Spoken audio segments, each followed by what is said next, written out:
नमस्कार, स्वागत है आपका 18 न्यूज़ स्वदेश पर। आप देख रहे हैं मिडकैप शेयरों को लेकर हमारा खास शो मिडकैप मसाला और आपके साथ मैं हूं अभिषेक सत्यव्रतम। बाजार में आज हम देख रहे हैं कि लगातार तीसरे सत्र में कमजोरी है। टैरिफ को लेकर टेंशन जो है वो ट्रंप की तरफ से बढ़ती जा रही है और बाजार दिशा की तलाश कर रहे हैं और अनिश्चितता के बादल जो मंडरा रहे हैं वो मूड खराब करने का काम कर रहे हैं।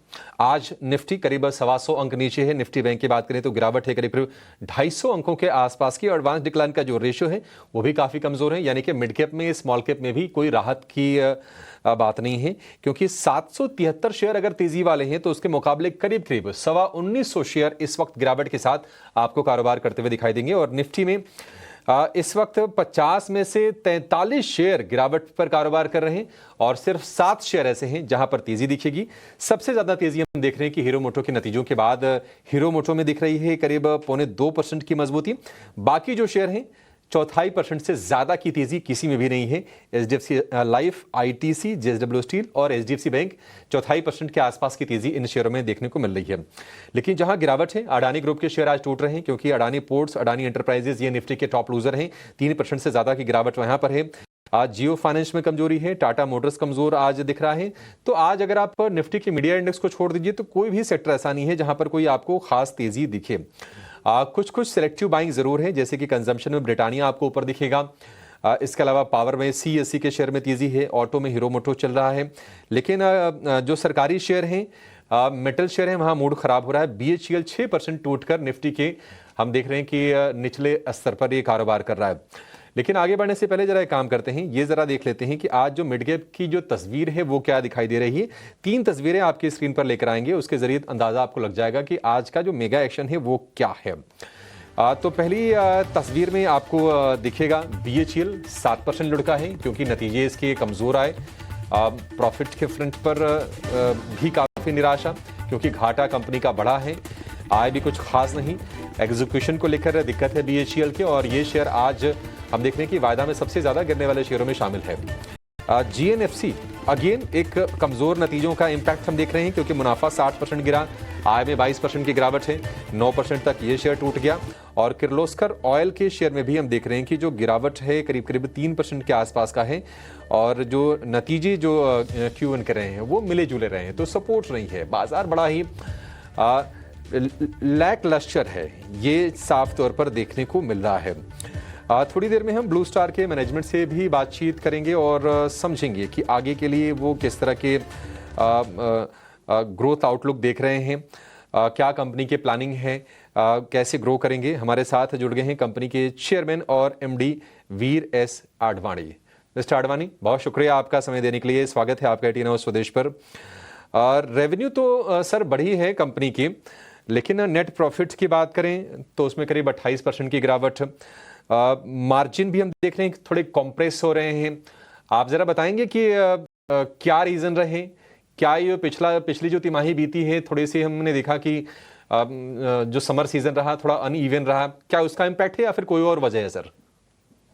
नमस्ते Abhishek ji, thank you for having me. Q1 के रिजल्ट्स अगर आप देखते हो कि हमारी सेगमेंट 1 जो B2B सेगमेंट है उसमें तो ग्रोथ हमने दिखाया है बोथ रेवेन्यू और ईबिट में। पूरा प्रॉब्लम था सेगमेंट 2 में, हमारे रूम एयर कंडीशनर्स और रेफ्रिजरेशन कूलिंग प्रोडक्ट्स में। आपको पता है कि ये मौसम तो बहुत ही बेकार था हमारा बिजनेस के लिए। ज़्यादा बारिश हुआ पूरे देश में, बहुत जल्दी अप्रैल से ही बारिश साउथ में शुरू हुए और नॉर्दर्न रीजन में भी प्रॉब्लम हुए, तो उसके वजह से सेगमेंट 2 का रेवेन्यू 13% ड्रॉप हुआ और ईबिट एक्चुअली 45% गिरा। तो इसकी वजह है कि जब भी वॉल्यूम्स ड्रॉप होते हैं तो हमारे फिक्स कॉस्ट रहते हैं, हम ज़्यादा इन हाउस मैन्युफैक्चरिंग करते हैं, तो उसके वजह से फिक्स कॉस्ट ज़्यादा रहते हैं। तो हमें लगता है कि ऐसे तो होता ही रहता है। समझो कि 3-4 साल में एक बैड समर तो ज़रूर होता है भारत में, जो हमारी बिजनेस को इम्पैक्ट करती है। तो लॉन्ग टर्म आउटलुक तो बहुत ही पॉजिटिव है। आपको पता है कि एयर कंडीशनर्स कैटेगरी के का बहुत डिमांड है। हमें लगता है कि लॉन्ग टर्म 20% CAGR तो बिल्कुल होगा, मगर ये क्वार्टर में नेगेटिव ग्रोथ आया है। हाँ ठीक है, थोड़ा नेगेटिव ग्रोथ है सर। हालांकि हम ये भी जानते हैं, आप भी यही सोचते होंगे कि ठीक है, गर्मी से लोगों को राहत मिले। कंपनी के लिहाज से देखा जाए थोड़ा नेगेटिव ज़रूर हो जाता है। लेकिन ज़रा ये बताइए कि अगर हम आगे की अगर हम आपके विस्तार योजनाओं की बात करें, कैपेक्स की बात करें, तो क्या प्लान्स हैं सर आपके? कैसे विस्तार कर रहे हैं? और कोई नई ज्योग्राफीज जो आप करने वाले हों, जहां पर आपको लगता है कि नहीं अप्रोच करना ज़रूरी है? और पहले तो सेगमेंट वन के बारे में थोड़ा बात करेंगे। हमारे B2B सेगमेंट है, उसमें प्रोजेक्ट्स बिजनेस है जहां हम MEP प्रोजेक्ट्स एग्जीक्यूट करते हैं, और हमारी commercial air conditioning equipment business है। ये क्वार्टर में दोनों बिजनेस ने अच्छा से ग्रो किया। आप देख रहे हो कि रेवेन्यू 36% बढ़ी है, ऐसे 1,412 करोड़ तक, और ईबिट भी बढ़ी है 8%। ऑर्डर इनफ्लो भी 12% बढ़ी है ये क्वार्टर में। तो डेटा सेंटर्स, फैक्ट्रीज, बिल्डिंग्स में भी, हॉस्पिटल्स, होटल्स, ये सब ऐसे प्रोजेक्ट्स हमने बुक किए हैं। तो हमारी ऑर्डर बुक बहुत ही हेल्दी है। तो हमें लगता है कि अभी 12 से 14, 18 महीने के लिए ऑर्डर बुक बहुत स्ट्रांग है। तो आउटलुक सेगमेंट वन के लिए पॉजिटिव है। कैपेक्स में हम हमारी कैपेक्स रफली 300 से 400 करोड़ तक हर साल हम इन्वेस्ट करते हैं, और वो हम करते रहेंगे क्योंकि हमें कैपेसिटी एक्सपेंशन में इन्वेस्ट करने का है, बैकवर्ड इंटीग्रेशन में भी इन्वेस्ट करने का है, और हमारी R&D इन्वेस्टमेंट्स भी बढ़ रहे हैं। पिछले साल R&D इन्वेस्टमेंट हमारी प्रोडक्ट्स बिजनेस से 2% तक पहुंची है, और ये साल में हम 2.5% तक बढ़ाएंगे। हमें यकीन है कि ये R&D इन्वेस्टमेंट्स लॉन्ग टर्म के लिए है। तो हमें लगता है कि ये इन्वेस्टमेंट्स हमें कट नहीं करना चाहिए, जैसे जब भी ऐसे वीक समर भी हो। जी। मिस्टर आडवाणी, एक और चीज़ है कि ये मानसून के चलते, थोड़े अर्ली मानसून के चलते आपके बिजनेस में थोड़ा इम्पैक्ट तो आया है, लेकिन हो सकता है कि उसकी भरपाई जो है अर्ली हम फेस्टिव सीजन भी देख रहे हैं। तो फेस्टिव सीजन को लेकर क्या प्लान्स हैं, एक तो ये बता दीजिए। दूसरी चीज़ हम देख रहे हैं कि जो कस्टमर की प्रेफरेंसेस है बहुत तेज़ बदल रही है, और टेक्नोलॉजी शिफ्ट भी हो रही है, नए नए एरियाज खुल रहे हैं। तो आपके और आगे को लेकर क्या प्लानिंग है? कौन सी नई चीज़ें हैं जिन पर आप फोकस करके चल रहे हैं कस्टमर रिटेंशन के लिए? जी। तो पहले फेस्टिवल सीजन के लिए पहले तो इन्वेंट्री के बारे में हम बात करेंगे। ब्लू स्टार के लिए हमारी इन्वेंट्री लगभग 75 डेज है अभी, फील्ड में, हमारी वेयर हाउसेज में और हमारे चैनल के पास। तो 75 डेज थोड़ा ज़्यादा है, मगर अगर नॉर्मल समर होता था तो 45 डेज के इन्वेंट्री हम कैरिंग करते थे। तो 30 दिन एक्स्ट्रा इन्वेंट्री हमारी सिस्टम में है अभी। तो वो पहले हमें फ्लश करना पड़ेगा। वो तो हमें बिल्कुल यकीन है कि जल्दी हो जाएगा, क्योंकि डिमांड ये फेस्टिव सीजन में जल्दी रिटर्न होगी। उसके बाद जनवरी 2026 पे ब्यूरो ऑफ एनर्जी एफिशिएंसी की टेबल चेंज हो रही है। उसके वजह से नए प्रोडक्ट्स आएंगे मार्केट में, हायर एफिशिएंसी प्रोडक्ट्स, मगर वो हायर एफिशिएंसी प्रोडक्ट्स की दाम भी लगभग 7 या 10% बढ़ेगी।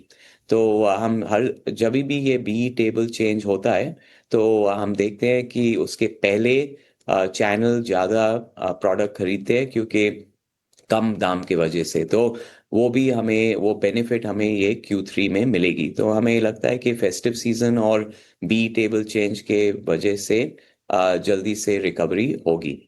आप ये भी पूछ, लॉन्ग टर्म के लिए नए प्रोडक्ट्स के बारे में आप पूछ रहे थे। ब्लू स्टार के हमारी सब R&D हाई एफिशिएंसी प्रोडक्ट्स में लगे हुए हैं, और लो GWP रेफ्रिजरेंट। ये रेफ्रिजरेंट्स जो है वो ज़्यादा ग्लोबल वार्मिंग कंट्रीब्यूशन करते हैं। तो ब्लू स्टार का फोकस है कि वो ग्लोबल वार्मिंग पोटेंशियल को कम करते करते करते रहे। तो हाई एफिशिएंसी और लो ग्लोबल वार्मिंग पोटेंशियल, ये कॉम्बिनेशन में हमारी सब R&D इन्वेस्टमेंट और मैन्युफैक्चरिंग इन्वेस्टमेंट्स जारी है। कंज्यूमर प्रेफरेंस तो चेंज ज़रूर हो रही है। कंज्यूमर्स को ये हाई एफिशिएंसी प्रोडक्ट्स चाहिए, उन्हें डिफरेंशिएटेड प्रोडक्ट्स चाहिए। तो ये हिसाब से हम इन्वेस्ट कर रहे हैं। सर, एक आखिरी सवाल, छोटा सा सवाल। ये बताइए कि अब आपका B2B में आपका फोकस काफ़ी ज़्यादा है, तो ऑर्डर बुक भी आपकी अच्छी खासी फिर होगी। ज़रा बताएंगे कि ग्रोथ किस तरह की आपने एंजॉय की है, अगर मैं लास्ट ईयर के Q1 से अगर मैं तुलना करूं तो हाँ, ये Q1 में ऑर्डर बुक आपने देखा होगा कि 12% बढ़ा है। तो ऑर्डर इनफ्लो बहुत स्ट्रांग थी। सबसे ज़्यादा ऑर्डर इनफ्लो ये डेटा सेंटर सेगमेंट में है। आपको पता होगा कि ब्लू स्टार डेटा सेंटर्स में बहुत ही बड़ा प्लेयर है। हम पूरे air conditioning, electrical, fire fighting systems design और इंस्टॉल करते हैं। तो ये क्वार्टर में भी हमने काफ़ी डेटा सेंटर ऑर्डर्स जीती है। उसके अलावा फैक्ट्रीज सेगमेंट में भी हम बड़ा प्लेयर है। तो tyre factories, electronics factories, consumer durable factories, ये सब भी प्राइवेट सेक्टर में बन रही है। तो उधर भी हमें ऑर्डर्स मिल रहे हैं। इंफ्रास्ट्रक्चर सेगमेंट थोड़ी कम चल रही है अभी। इन्वेस्टमेंट, गवर्नमेंट इन्वेस्टमेंट तो कम है। तो उसके वजह से हम कम एयरपोर्ट्स, मेट्रोज, रेलवे ऐसे प्रोजेक्ट्स देख रहे हैं। मगर हॉस्पिटल्स भी हमें आउटलुक बहुत पॉजिटिव है। बहुत ज़्यादा हॉस्पिटल्स बन रहे हैं प्राइवेट सेक्टर और गवर्नमेंट सेक्टर में भी, और उधर भी हम बहुत बड़े प्लेयर है। तो जब ये ऑर्डर बुक स्ट्रांग है जैसे हमारे केस है, तो आउटलुक हमारे B2B सेक्टर के लिए बहुत पॉजिटिव है। तो हमें लगता है कि 15 से 20% ग्रोथ जरूर आएगी B2B सेगमेंट में। ठीक है, ठीक है। मिस्टर अडवाणी, बहुत शुक्रिया, आपने सर बहुत ही क्लैरिटी के साथ सारी चीज़ें आपने बताई और अभी बताया कि आउटलुक आपको कैसा लग रहा है। अच्छा लगा सर आपसे बातचीत करके। फिर मुलाकात होगी आपके, जब इस क्वार्टर के नतीजे जब आएंगे तो आपसे मिलेंगे हम ज़रूर। Thank you so much sir. चलिए आगे बढ़ते हैं और श्रीकांत चौहान हमारे साथ जुड़ गए हैं, हमारे आज के एक्सपर्ट। श्रीकांत जी, मार्केट का मूड ख़राब ही है सर, मतलब स्क्रीन देख के ना, जो कहते हैं ना स्क्रीन देख के जो मज़ा आना, वो मिसिंग है। आप ज़रा बताएंगे कि आपकी बाजार को लेकर क्या रणनीति है, निफ्टी को लेकर, और अपने स्टॉक्स भी लगे हाथ बता दीजिए आप। Good afternoon Abhishek ji. तो देखिए, वैसे मार्केट की अगर बात करें तो मार्केट में जो एक सबसे अनयूजुअल फैक्टर हमें दिखाई दे रहा है वो ये कि इंडिया विक्स जो है वो अभी भी 11-12 के करीब पड़ा हुआ है, और उसमें जो एक फियर आना चाहिए था, क्योंकि हम इसे फियर इंडेक्स बोलते हैं, तो फियर कंप्लीटली मिसिंग है। यानी कि मार्केट क्या कर रहा है ना, मार्केट अभी नोन अनसर्टेनिटी के साथ डील कर रहा है, और जिसकी वजह से प्रीमियम्स आउट ऑफ मनी के जो कॉल ऑप्शंस, पुट ऑप्शंस के जो प्रीमियम्स होते हैं वो बढ़ नहीं रहे हैं। अगर यही वीक्स अगर 15, 16, 18 के आसपास अगर होता तो हम मार्केट में आज अच्छा रिबाउंड देखते, लेकिन वो मिसिंग है। और इसी वजह से मुझे लगता है कि मार्केट एक इंपॉर्टेंट रेंज के नीचे आ चुका है। 24,450 का एक काफी इंपॉर्टेंट लेवल था, उसे तोड़ दिया है मार्केट ने, एंड 3 महीने का एक ओवरऑल कंसोलिडेशन था, उसे तोड़ा है। तो हमें यही लग रहा है कि मार्केट ग्रेजुअली यहाँ से 24,100, 150 तक जा सकता है, यानी कि और 200-300 पॉइंट की करेक्शन आ सकती है। अगर आज लास्ट में अगर रिकवरी हो जाती है, मार्केट अगर डे हाई पे आके क्लोज हो जाता है, तो वापस से ये 24,450 का लेवल समझ लो कि बच गया, ऐसा बोल सकते हैं हम। बाकी अगर ये नहीं होता है और अगर मार्केट की क्लोजिंग इन्हीं लेवल्स पे आती है जहां पे अभी चल रहा है, तो भी हमें लगता है कि कम से कम हमें 300-400 पॉइंट का सेल ऑफ और देखने मिलेगा मार्केट में।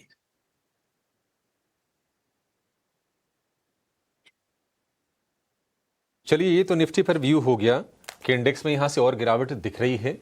24,400 के आसपास निफ्टी है, करीब 150 अंकों के आसपास की गिरावट है। लेकिन इंडेक्स में अगर आपका मन नहीं लग रहा है या फिर आपको थोड़ा डर लग रहा है, तो स्वाभाविक सी बात है, स्टॉक्स में मौके हैं खबरों के दम पर, थोड़ा सा कम है लेकिन हैं। उसकी हम चर्चा करेंगे और श्रीकांत जी से जानेंगे कि वो आपको क्या सलाह दे रहे हैं और क्या ट्रेड करना है आपको आज के बचे सत्र के लिए या फिर कल शुक्रवार के लिए। एक छोटे से ब्रेक के बाद जानेंगे।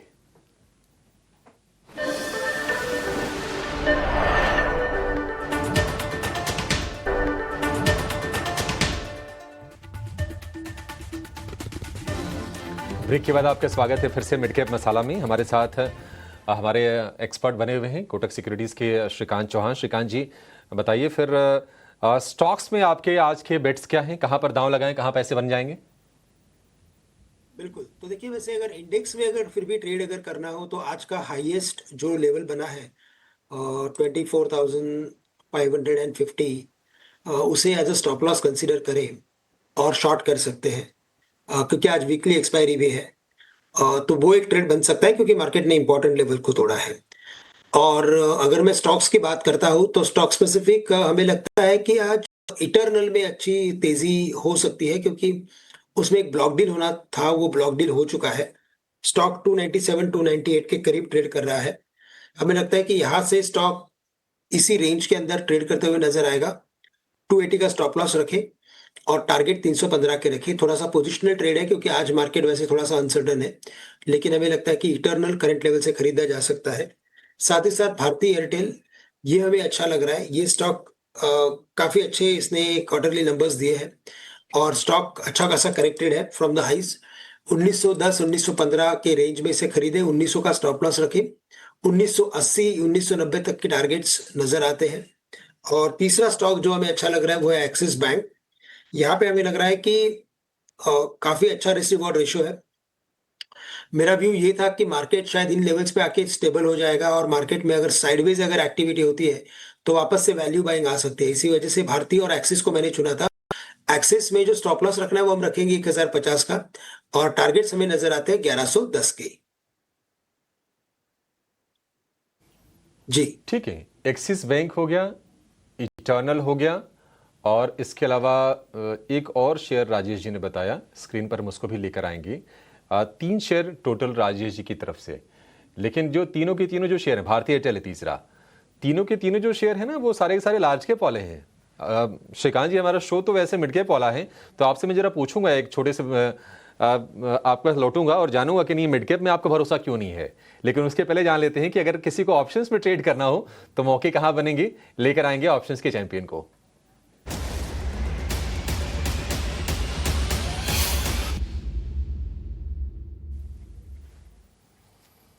जेएम फाइनेंशियल के अक्षय भागवत हमारे साथ जुड़ गए हैं। अक्षय जी, काफी टाइम के बाद आपसे बातचीत हो रही है। आप सुबह वाले शो में आते नहीं सर, थोड़ा समय दिया करिए सुबह सुबह, अच्छा लगता है आपसे बातचीत करके। बताइए ऑप्शंस में आज क्या चुना है आपने हमारे दर्शकों के लिए?